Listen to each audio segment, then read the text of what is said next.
You know I'm the cook. I like to cook in the family. My wife loves to bake. For the holidays. I don't mind baking, but she's the baker, much like you. She just generally loves to bake. Like, brings her joy. And I usually help her, like, in a supporting capacity. I don't mind baking. I don't love it. I do all the things she doesn't want to do. You cheerlead. I cheerlead. I'll hang out with the laptop and make some snide comments and help her clean stuff. Fine. I love it. For the holidays, she makes boxes of cookies for the folks that we like. So you just get all these variations of cookies that she bakes all in the month of December. Wonderful. And they're delicious. Yeah. She has this relatively new chocolate chip cookie recipe that is delicious. However, you have to refrigerate the dough for like 3 days. It needs 72 hours of refrigeration. Oh, wow. To like allow all the flavors to melt. And it really does seem to make a difference. So she's making the chocolate chip cookie dough, of which if I had my way, I would eat all of because I love chocolate chip cookie dough. None would ever make it in the fridge. So she's making all the chocolate chip cookie dough and she's made a double batch. So it's big. I'm loading it into this big Tupperware storage container to put in the fridge. And like, it's just barely fit. Like, it's there. And she's putting the lid on and she's like, oh, like this lid's not, I don't think I can make it fit. I can't. She's trying to make it fit. Sure. And I just look at her and I go, you squeezed into those jeans. I'm sure you can make that lid fit.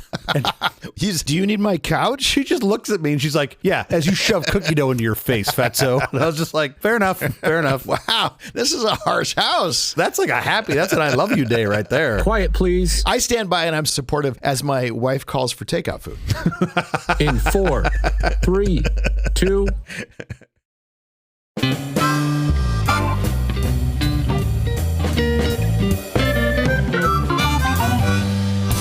Company presents a truly terrible podcast. Welcome to Nonsense Season 2, Episode 44. I'm Jeff Parker. I'm Jiddle. This is our take on the week's business, tech, and entertainment headlines. This time, we'll catch up on some of our most popular episodes from the year, sort of a nonsense wrapped, if you will. So everybody can remember all of the things we've said again. It's National Oatmeal Muffin Day. If there's such a thing as a superfood, oatmeal is it. Rich in vitamins, minerals, and antioxidants, including magnesium, iron, zinc, and B vitamins, it lowers cholesterol and blood pressure and makes your stomach feel full and happy. So why not celebrate the day by choosing whole grain oats to eat in the form of a muffin? Delicious and great for you. So you're shilling for Big Oat now, huh? Bob's Red Mill, the best oats on the planet. Bob. You're shilling for Bob. I'm 100% shilling for Bob. Man, we are digging deep when the day is the National Oatmeal Muffin Day. But whatever. It's the last one of the season. I'm going to just let it go. I wanted to end on something delightful. Well, I would be remiss to not mention that yesterday was National Answer the Phone Like Buddy the Elf Day. I hope everybody participated in that because that sounded lovely. How was your week going? Oh, my week always great. I had a cocktail party, like a holiday cocktail party, and to support some of the new people in the group, they had you write your name and your favorite Christmas or holiday movie on your name tag. Fun. There were a lot of like Home Alones and Christmas Stories and Elf Sure. and the like, typical Christmas stories. Now, if you were in this position, what would you have gone with? What's your favorite Christmas movie? Could be White Christmas. Good question. Or It's a Wonderful Life. It's a Wonderful Life. You ever seen It's a Wonderful Life? Yeah, It's a Wonderful Life is great. Yeah. I really love It's a Wonderful Life. My first thought, though, was to go with National Lampoon's Christmas Vacation. Sure. Because if I had to pay crazy Uncle Randy Quaid a quarter for every time I've said, shitter's full, I'd be broke.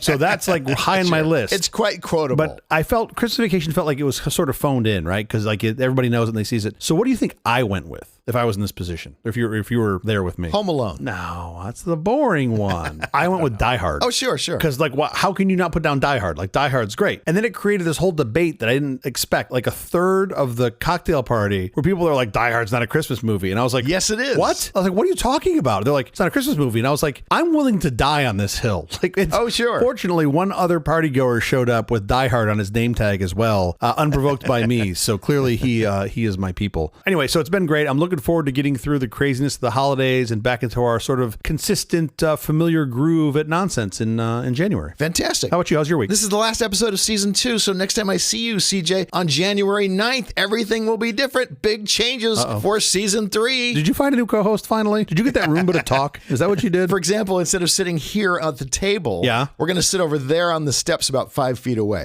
so that you don't hear our drinking cups banging around so much on the table. But these chairs are so comfortable. I know, but I think it's going to be better sound-wise if we're sitting over here. Yeah, definitely. Not on the ground, but on the steps. We might like it, maybe we'll hate it. We'll see. All right. It's like it's barely even the same show. Well, let's see what happens. Let's get to our headlines. Let's do it. The New Jersey drone hysteria exposes one salient truth. Yeah. No one knows anything. That's what it took? It took a bunch of drones for us all to figure out that we're all idiots? Well, someone does. Obviously, whoever's flying the drones knows something. Sure. But in the absence of knowledge, everyone has a theory, which is awesome. Sure. I'm kind of hoping they're like crop circles. You remember crop circles? Yeah, of course. The farmers were making the crop circles cocktails and So pretending they're like made by UFOs or something. The UFOs came. Please come visit us. If you don't know the story, look it up on the Google machine. It's crazy when you think about that. There are people listening to this show that might not know the crop circle story, but we should definitely put in a link. It's so great. You say someone must know, people flying the drones. I believe the drones just built themselves. This is just Terminator.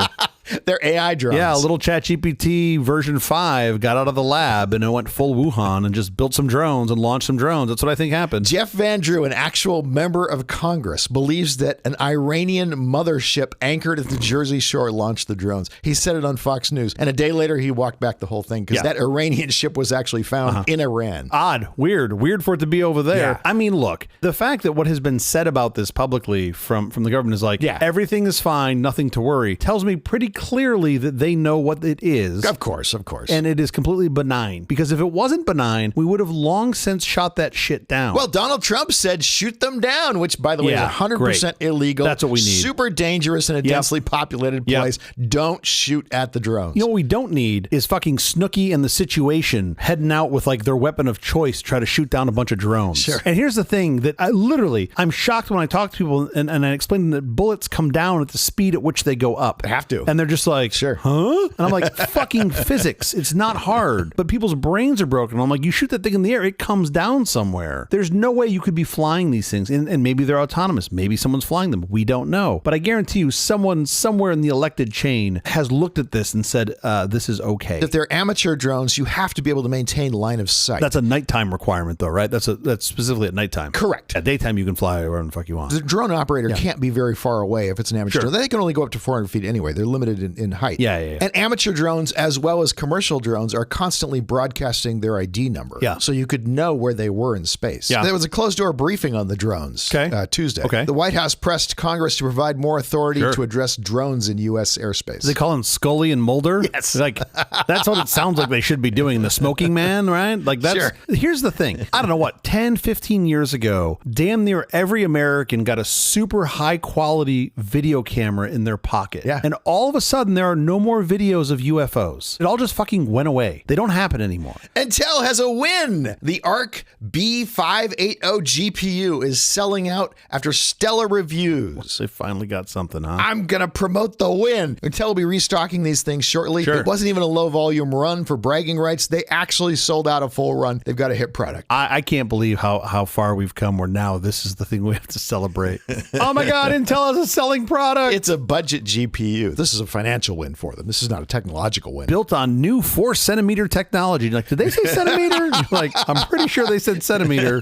Okay. I don't think we've written the last page on Intel yet, but man, they got a long road to hoe ahead of them. To my shitty recollection, Intel has never really had a GPU win ever before. So that's mildly interesting to me. Well, mostly they've tried to bundle them into their chips. Shove it into the chip. Yeah. The Supreme Court will hear the TikTok ban arguments in January 10th specifically. This is determining whether TikTok is booted out from the United States on January 19th or if they're allowed to stay. What's interesting about this to me is that the Supreme Court has said that the lawyers for TikTok have to do the floss dance the entire time they're doing their arguments. I like that. Wouldn't that be fascinating? I would watch the hearings. I would tune into that. Exactly. I guarantee you C-SPAN would do more viewership than the fucking Super Bowl if they made them all do the floss dance. I want the judges to have to do it too. Whoever is speaking has to be doing the floss dance. I would much rather have like Alito like channel Trebek when the attorney stops doing the floss dance, he's like, I'm sorry, you have to continue with the floss dance while you make your arguments. Yeah. This is interesting. I think the Supreme Court needed to take this up. It's TikTok's only hope. We were going to boot him on January 19th. Now, Trump may not have hope. the Department of Justice enforce the law, in which case they could just stick around. Not their only hope. Lost luggage? Share your AirTag location with the airlines. Apple is making it easier for passengers to track down lost luggage with a new facility that lets you share your AirTag location with airlines. So this is super cool. Let's also be clear here. You must first put the AirTag in your bag before you leave. I don't want to gloss over that step. You got to have the AirTag in your bag. Your bag's gone. They're like, these assholes on nonsense told me to share the location of my bag.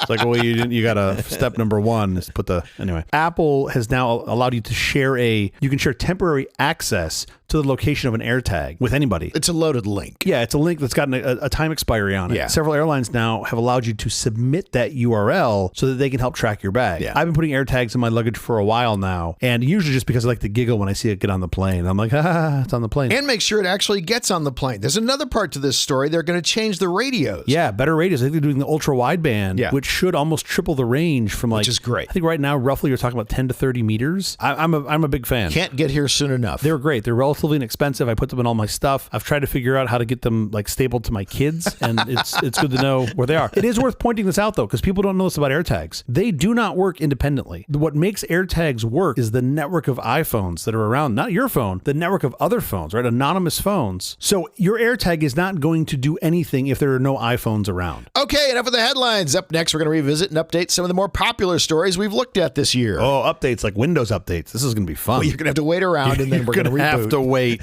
We know you want to listen to the show, but we're just going to sit here and be like, and 92% and 93%. Nonsense 3 is booting. Let's go.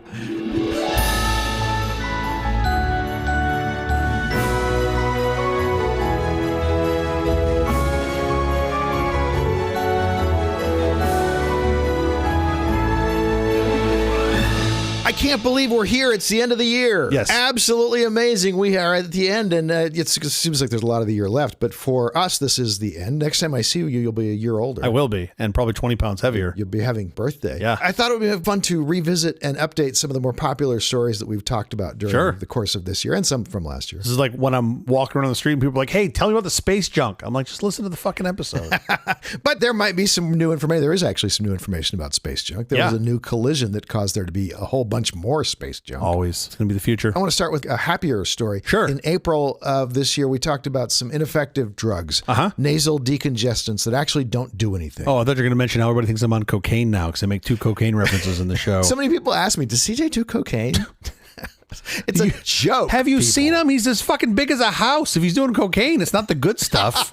Jesus. No, he does butter. That's what you should tell him. No, he's high on butter. You would not want to see CJ any more wired than he is. Exactly. My natural state is pretty much a 9.5 out of 10 on the wired scale. Ineffective drugs, nasal decongestants. Yes. So this was about phenylephrine. Yes. So phenylephrine was a replacement for a drug that worked. Pseudoephedrine. That worked very well, called pseudoephedrine. Yeah. Pseudoephedrine, we moved, it's still OTC, but we moved it from the shelf where you can get it to behind the counter at the pharmacy. So you don't need a script. Yeah. You just need a pharmacist to hand it to you. And the reason is they track how many you purchase so you can't overbuy, because the belief was you're making meth. Go buy a bunch of this and you could make meth. Yeah. Anyway, so makers of oral decongestants and cold remedies reformulated their products to contain phenylephrine. So we did this story, I think this was like April of last year. This is a product that is sold under names like Sudafed PE. And this is the shit that you can buy on the counter at Walgreens or Rite Aid today. Yeah. The intent was to be a replacement for pseudoephedrine that is just slightly harder to get. There's only really one problem with phenylephrine because it's perfectly safe. Yeah. We don't know of any reason that it's not safe. It's a safe product. But also so is water. By the way, you're basically making the argument that it's probably less efficacious than a sugar pill. A sugar pill will at least give you diabetes if you take enough of them.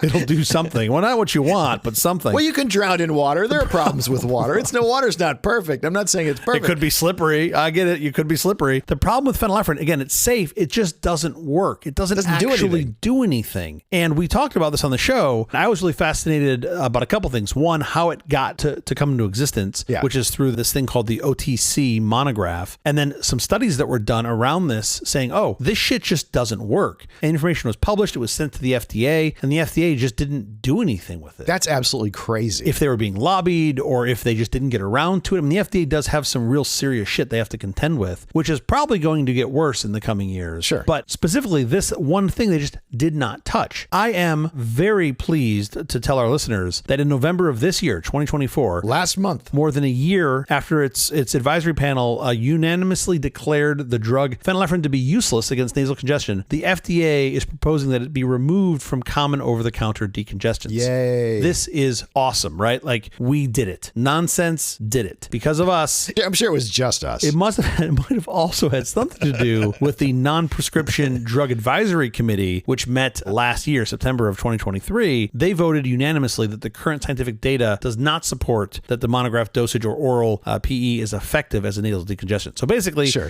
the FDA is doing the right thing. That's all good news, right? We're moving in the right direction. A little bit them, but mostly us. Oh, yeah. I mean, I assume primarily us, but I here's the thing. As part of this proposed order, they're allowing a comment period through May of 2025, which I fully plan on submitting some nonsense comments to this. Might as well. And then if the order goes through, if it's finalized. 6 months is huge, though. Right? But listen to this. For a drug that does nothing, that doesn't have any effect. Yeah, I don't really know what they're waiting for. I don't know who's going to chime in and be like, no, it worked once.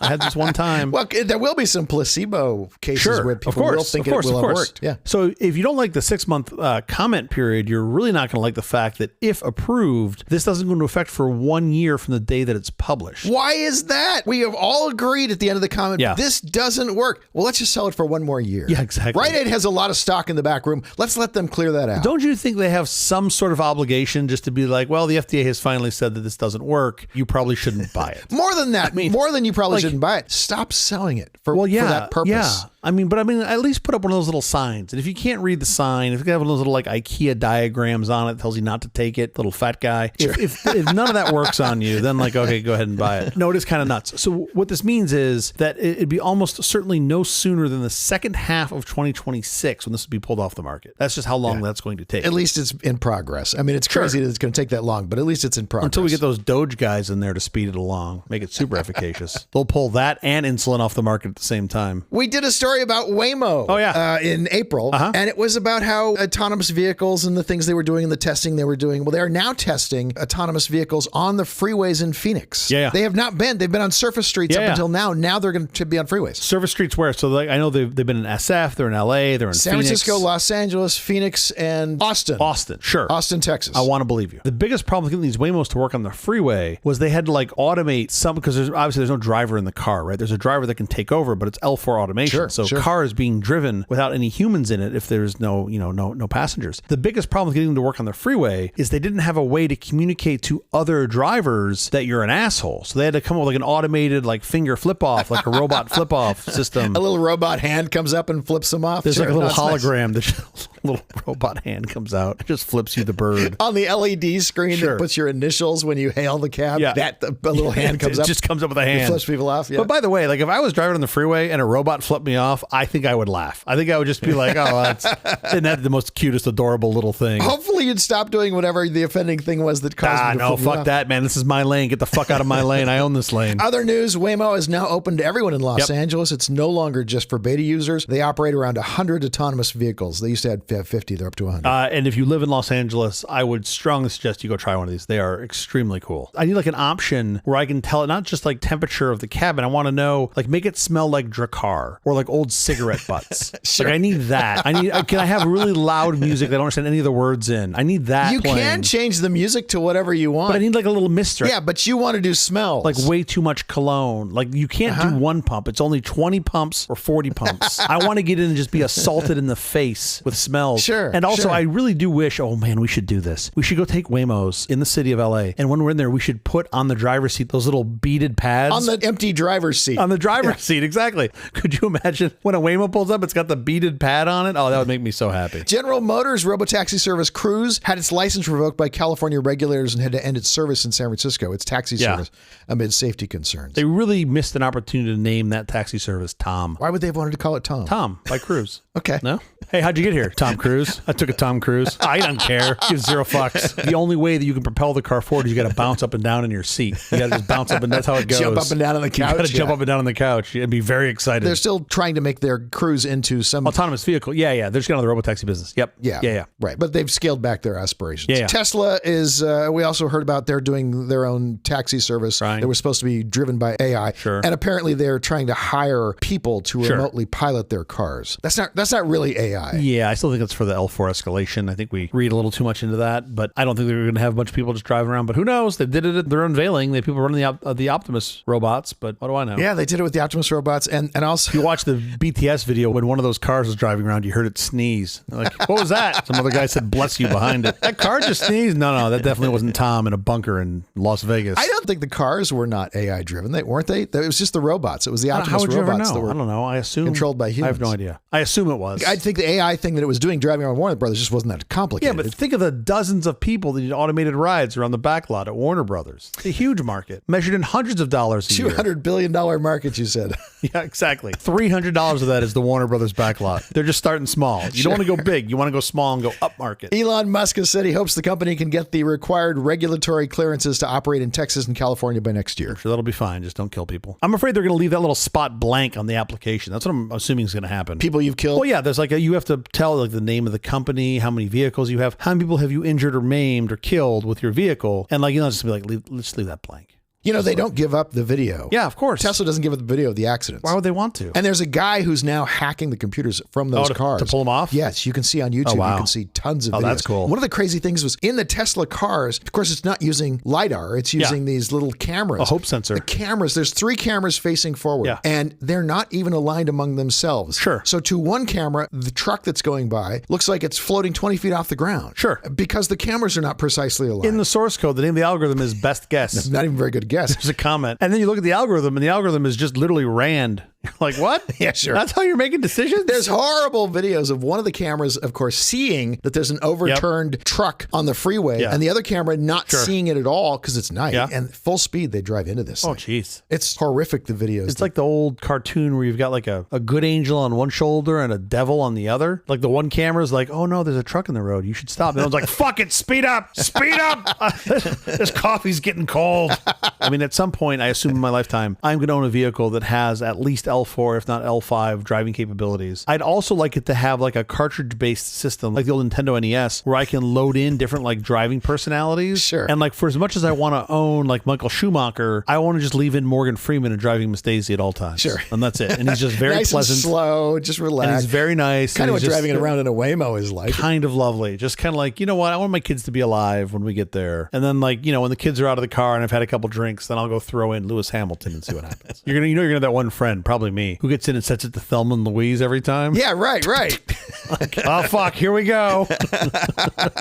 Here, hold my hand. That's what triggers this. Amazon also has their own self-driving Yeah. autonomous car company, Zoox. They're hoping to begin offering driverless rides to the general public in Las Vegas at some point in the next year before also launching in San Francisco. They already own Zappos. Aren't they out of Z names? Or is that just Google that does that? That's Alphabet. Yeah, just can have the 26 companies. Amazon doesn't care. Amazon doesn't care. But the Amazon Zoox vehicles, if you haven't seen them, they're really cool. They don't have a front or a back. There's no driver's seat. They've literally invented their own. I mean, the Waymo cars are just Jaguars. And eventually they're going to be some something other else. electric car. Yeah. The Zoox is a car that they have made. It's a vehicle that they've made, and it has no front or back. Yeah, I'm always a little nervous when you make a vehicle and you don't make a lot of vehicles. I like the idea of it being sort of ambidextrous, and I guess what would you call it? Bidirectional? Does it identify as bidirectional? It identifies as bidirectional. Yes, it makes does. sense. It's just when it lines up the other cars, it's like, hey, which way do you want to face? And it's like none of your business. It's not important to you. Face wherever I want. I love the automated car, or I love the automated driving. I do think we're going to continue to see a bunch of big improvements in this in the coming months and years. You've probably heard there's a big drought in Europe and elsewhere in the Mediterranean, and it's caused lower yields of olives. Yes. And so it's tightened global olive oil supplies. Yes. If you haven't heard that, maybe you've noticed that olive oil prices are at historic numeric highs. Yeah. There are all sorts of these organizations all around the world who are now claiming to test so that they can boost consumers' confidence in the authenticity of the olive oil that they may buy, because everyone is afraid with prices going up, they're going to adulterate the oil with other types of oils so that they can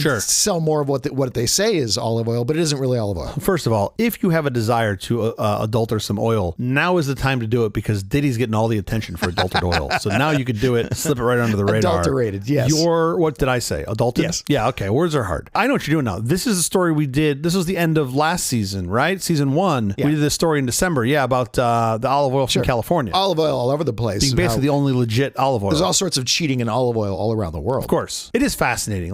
Just tell the truth. This is not that fucking hard. Did it come from olives, or did it come from motor oil? That's all you got to do. Hopefully not motor oil. Sure. That's it. California olive oil is produced under a program of mandatory government sampling and testing to verify it's meeting its strict quality standards, not during times when it's expensive, not during times when it's all the time, without exception. Yeah. In California, you know what you're getting is California olive oil. That is exactly what it says on the label, whatever type of oil it is, because in California, you and I talk about this when we talk about companies, CEOs who have data breaches. Yeah. And they just pay a fine because it's cheaper than actually protecting their data. Of course. It's just easier to write a check and pay the fine. Pay the fine. And you and I always talk about it should be criminal. Yeah. That's really the only way that these things are ever going to get enforced. Yeah. When California, if you mislabel a bottle of olive oil, it's literally criminal. Totally. It's not a civil matter. It's a criminal matter. I just can't wait for the Dick Wolf Law and Order IT division show where he's like, what are you in for? And he's like, oh, fucking MySQL breach. Like, that's what I want to see. I'm in for mislabeling olive oil.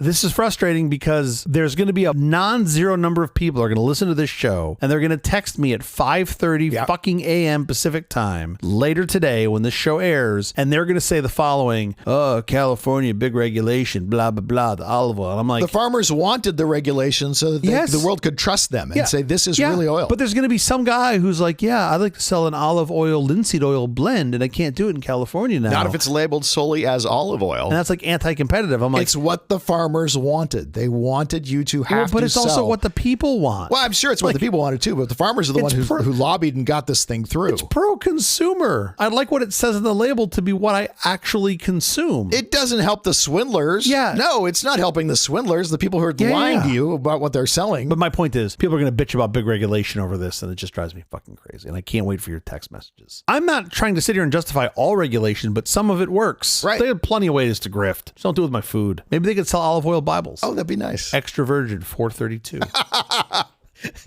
Is that a verse number, a chapter number? I think so. I think it's a verse number. It's the Christmas story. It's the Christmas story. Extra virgin 432. I don't recognize any of these men. Now I'm going to change the subject and talk about technology changing sports. Yeah, this was a while ago. We have an update on that story. Sure. Yes. This was This was season 1, episode 39, I think, if my memory serves me correctly. Long time ago. But it was a lot of things have changed. Some have not changed at all. Athlete training with technology has changed. Fan engagement has changed. Advances in sports injury diagnostics have allowed medical professionals in the sports industry to evaluate athletes quicker and get them back on the field as soon as possible. Better yet, new technology has allowed trainers and coaches to prevent injuries from happening in the first place. We've seen a boost in the integration of cutting-edge tools. For example, there's high-tech mouth guards that have been created with built-in sensors that notify an athlete of when it may be time to take a breather. That's cool. They light up after a head impact, Interesting. glowing red for a devastating head blow or blue for medium-degree impacts. That's super cool. I mean, any tech that can make sports safer, I'm definitely for. That makes sense to me. I mean, your biggest problem with this special mouth guard you're talking about is just getting the guys to fucking use it. Oh, sure. Like, look at hockey players. You can barely get them to put a regular mouth guard in, let alone one they got to charge. Basketball players always have them dangling out of their mouths, and it's gross. Yeah. You know we televise these games, right? Sure. Put the thing in your mouth. Sure. Did you see the Olympics over the summer? Yes, the Olympics of the summer were great. That was technology being used to make the experience of watching the Olympics. You could see any sport event available at any time. And replay, pause, go back, have multi-view sports. And more importantly, it worked. It just fucking worked. NBC slammed dunked this thing. They really did a great job. Absolutely wonderful. I really desperately want a world that is more like that. It seems like you still have a lot of these sort of Byzantine contracts that teams are trying to unwind from that just make it harder to be a fan. Yeah, well, sure. I mean, how many times have I not been able to watch a SC game because the Pac-12 has some shitty fucking deal with Spectrum, or a Dodgers game or something? And it's like, really, guys? Like, why is this so terrible? It really doesn't need to be that terrible. USC game, the first game of the season, ABC was not being carried by DirecTV at that moment, so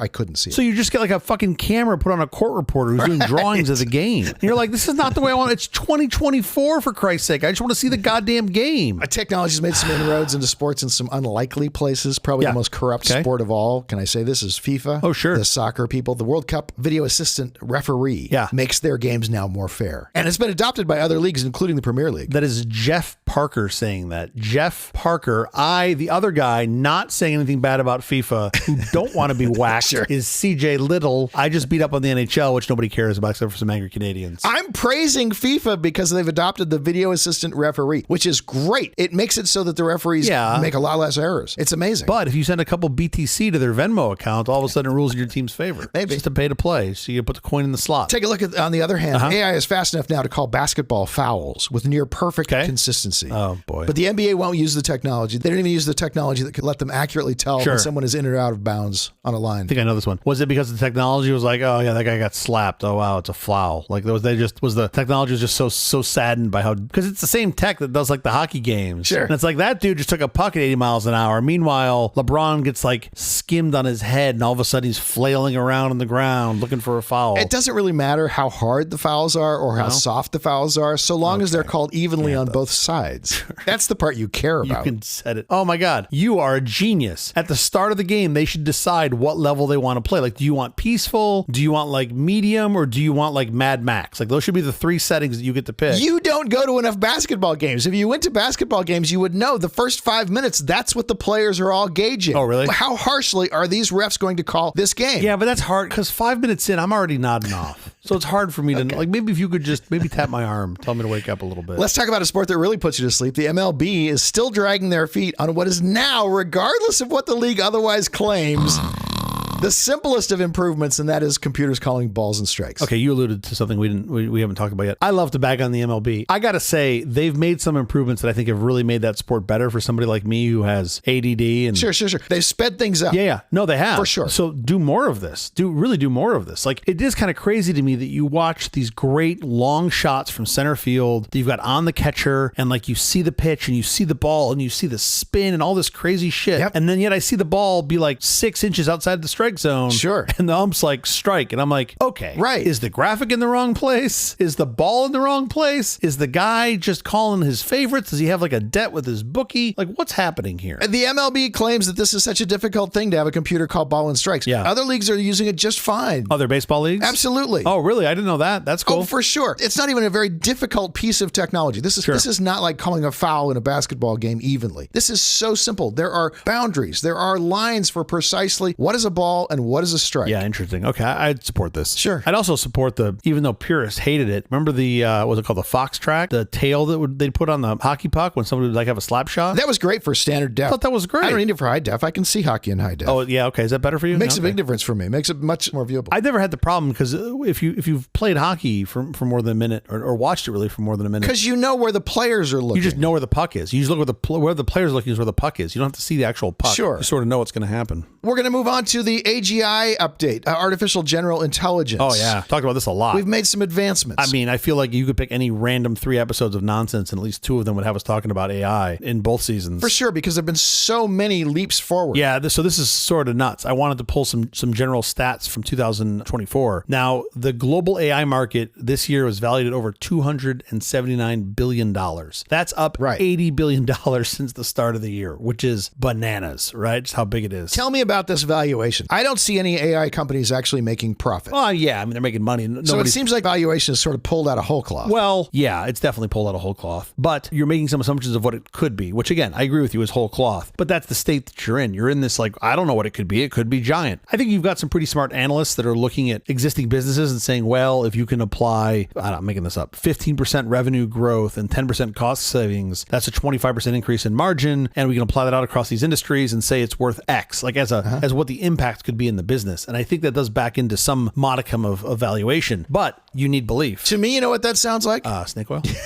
To me, that sounds like we're all watching a parade go by. We are. And someone decides I could see better if I stood on my tiptoes. Okay. So he stands on his tiptoes, requiring everyone behind him now Stand on his tiptoes. to stand on their tiptoes. That depends on where you're sitting. The competitive- If I'm sitting behind him, I throw my fucking beer at that guy, and then he sits right the fuck down, and we all go back to sitting. Fantastic. And it just cost me $18 in the beer. The competitive aspect of what is happening with AI means the things you are doing that are going to give you a little more margin, everybody is going to do those exact same things. And now we're all back to where we started. Maybe. Except now we have sore ankles. Okay, I'm lost in the analog. Because we're all standing on our tiptoes. But you need competition. You need multiples doing the same thing. That's what helps you achieve this insanity rate. I'm not saying you don't. I'm just saying to get these valuations, you're sort of implying there's not going to be competition that does the same thing. There will be competition that's the same thing. I don't think anyone's saying that there must be only one winner in this all. Yeah. I do think we'll see a lot of consolidation, right? We saw this in the technology that supported the internet 20, 30 years ago. You had, telecom providers that were going bananas. WorldCom was a fucking thing, let alone a valuable thing. Right. And the global crossings of the world, and everyone's trying to figure it out, right? Like, is it going to be global crossing? Is it going to be level 3? Is it going to be Akamai? Who's the winner going to be? Certainly not all of them made it. It's going to be this guy over here selling books. Yeah, that's not going to work. How'd that happen? It's not going to work. Yeah,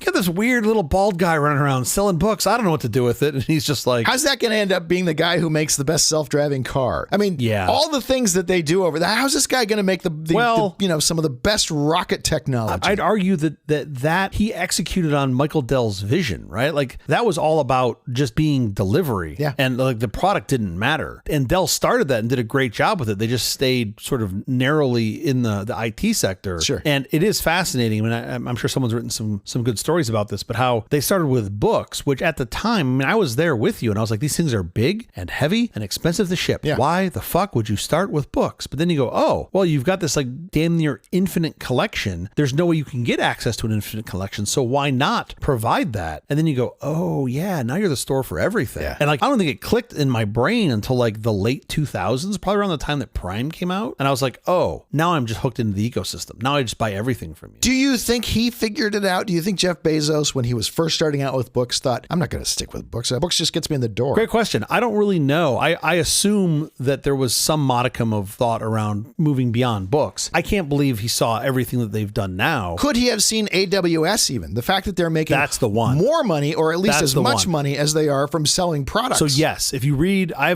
still haven't gotten through all his shareholder letters, but some of his early ones where they especially talks about AWS as being like, this is the thing. And I really do believe that was emergent behavior because they had all this gear that they were rotating out, kind of throwing away, as a lot of providers were at the time. Sure. And it's like, this is still valuable gear. And my understanding is that initially AWS was basically built on remnant gear. And then once they realized like this explosion was happening with or without AWS in technology companies and startups, like, oh wait, Yeah. we can support those guys and give them infrastructure with economies of scale and then introduce margin on that and make a shit ton of money. And now they basically own the web services market. You drop down to number 2, which is what? Microsoft. It's a pretty good drop. Yeah. Well, yeah. Microsoft's taking a big chunk out of that for sure. And then Google, I mean, for sure. But if you went back 20 years, right? Let's say, 20 I'm saying years even now, ago, look at the numbers today. Amazon is so far ahead. Yeah. Certainly far ahead of Google. They're far ahead of Microsoft. No, but I'm saying if you went back 20 years and you said, who's going to run the infrastructure for, technology companies in 20 years? And you can pick 3. I don't think anybody would have picked Amazon in their top 3. It would have been like, never. I'm not sure you would have picked Google. It would have been like Microsoft, IBM, Apple was kind of on the ropes then, like SGI or Sun. It would have been something like that. Yeah. And some of those now are shells of themselves. And somehow Amazon, the guys that bring you books and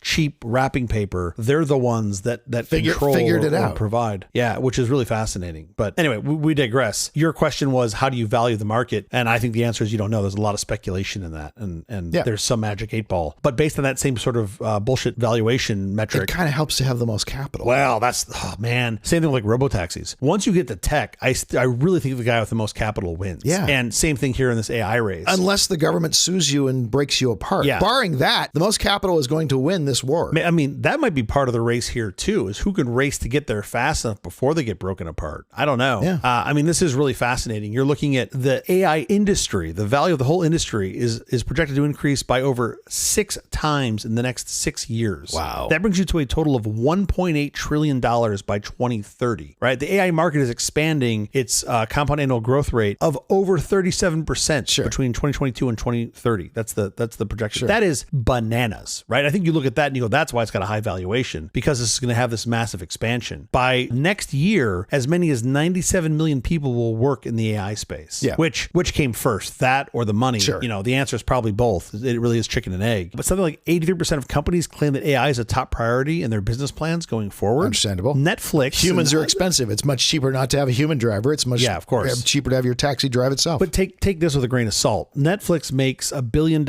annually from automated personalization recommendations. How do we know that? I think they break it out. Oh, wow. I think they break it out or mention somewhere. They break out almost nothing.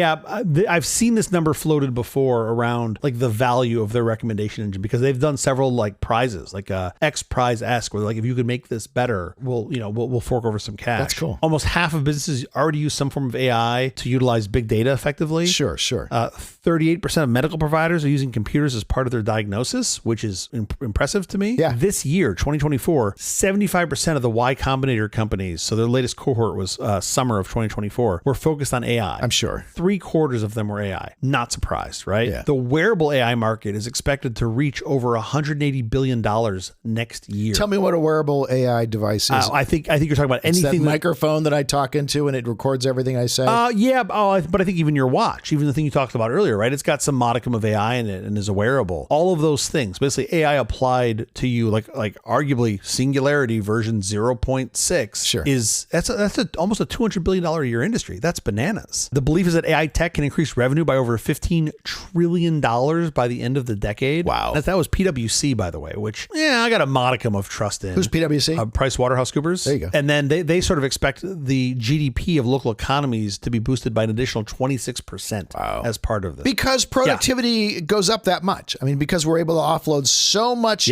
human capital, no longer having to do those tasks. That part doesn't surprise me. The part that surprises me is the rate of change on this. It's how fast we're getting there. We've seen this same pattern before with like farming. You and I always go to farming. I think it's an easy one to understand. Yeah. But it took a couple generations to get from I'm out there working the fields with my family. I need to have 7 kids to work the farm. Right. And like, okay, you get a tractor instead of horses, and then you get some more equipment. Now you can go a little wider. So it took sort of generations. Suddenly your tractor has GPS and doesn't require a person in the cab.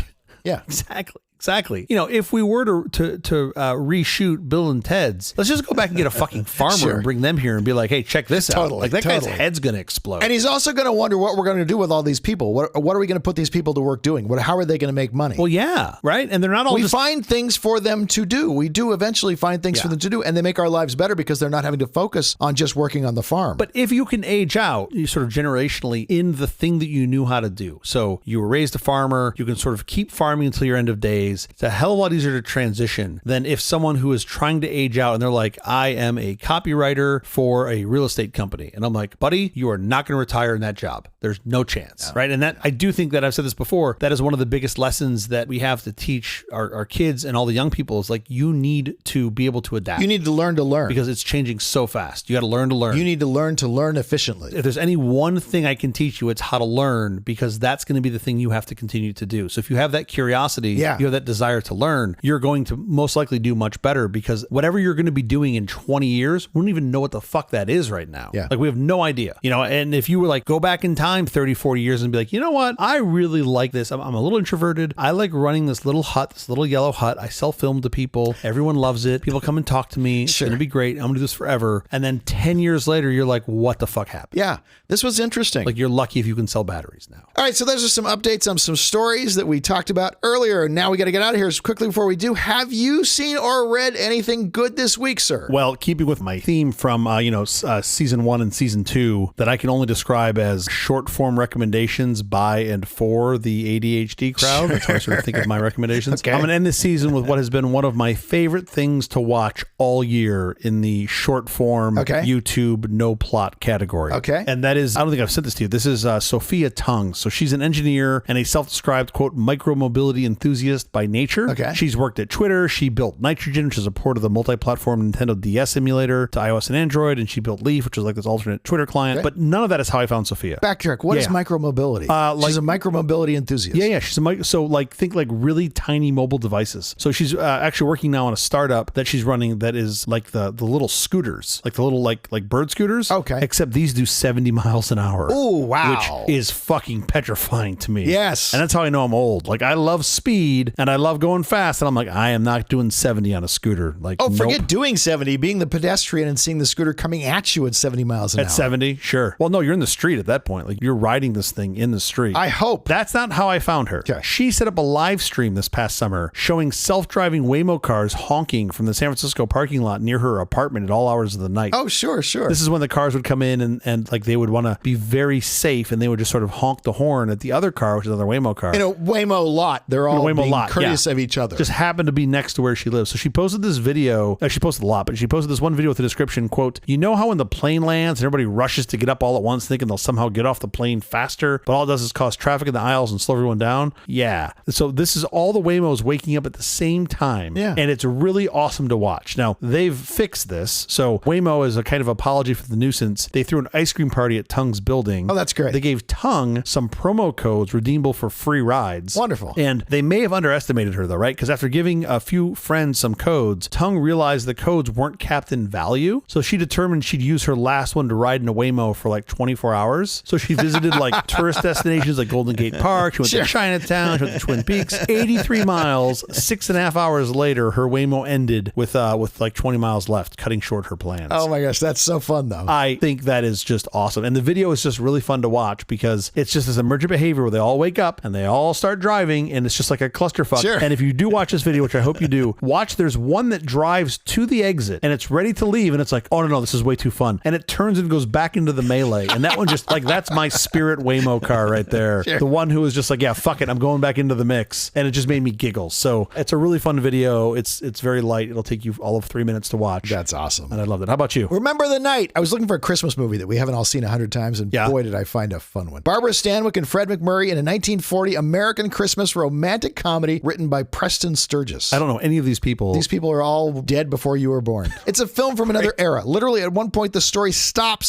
so Fred and Barbara can take turns playing the piano. How does that work? They just decide, I play the piano, and he plays a little song. And then she goes, well, I happen to also play the piano, so she plays a little song. And we're like, oh, wow, where'd the movie go? Was it like written into the script, or did they just riff it? It's in the script. Sure. It's just you wouldn't think they would slow the movie down that much while they just showed off their piano skills. But it's delightful. Sure. More importantly, it is a road picture, a courtroom drama, and a Cinderella story all at once. If you haven't seen it, don't read anything about it. Just take the ride as it unfolds. A charming surprise. Remember the Night on Plex now. Oh, you're plugging Plex. I love it. Yeah. I'm going to definitely check that out. The commercial breaks are like an hour long. All those freemium services. They're so long. They're so long. And it may just be that I'm just used to not having commercial breaks. You are. But wow, they just seem like, how did we do this before? When I use like my laptop and common products that I use, when I use them on someone else's network where there is no ad blocking, I'm like, wow, this internet sucks. Is awful. What is this? Yeah, exactly. You do this every day? Oh, fuck. This is terrible. The quantity of wasted data that's coming down your internet pipeline. Remember the Night. I will check that out on my Plex subscription. Yes. I also want to give a plug for Indiana football. IU at Notre Dame, 5 p.m. Pacific on Friday. Fun, fun, fun. That is the episode. Oh, please, Indiana. Please beat those asshats. Do what SC couldn't and beat Notre Dame. Thank you for joining us for All This Nonsense, a truly terrible podcast from The Awful Company. Visit us on the web at nonsense.productions. I'm Chilo. I'm Jeff Parker. If you like this program, please follow, download, subscribe, and like at Apple Podcasts, YouTube Music, Amazon Music, AntennaPod, iHeartRadio, Spotify, My Favorite Overcast, or wherever you may get your podcasts from. Nonsense uses Signal Messenger. There's no such thing as secure messaging on software that's not open source. Signal, strongly encrypted open source messaging. Check it out. Special thanks to our floor director, Ryan Pfeiffer. Thanks, Wi-Fi. We'll be here every Thursday morning for more nonsense. Please join us.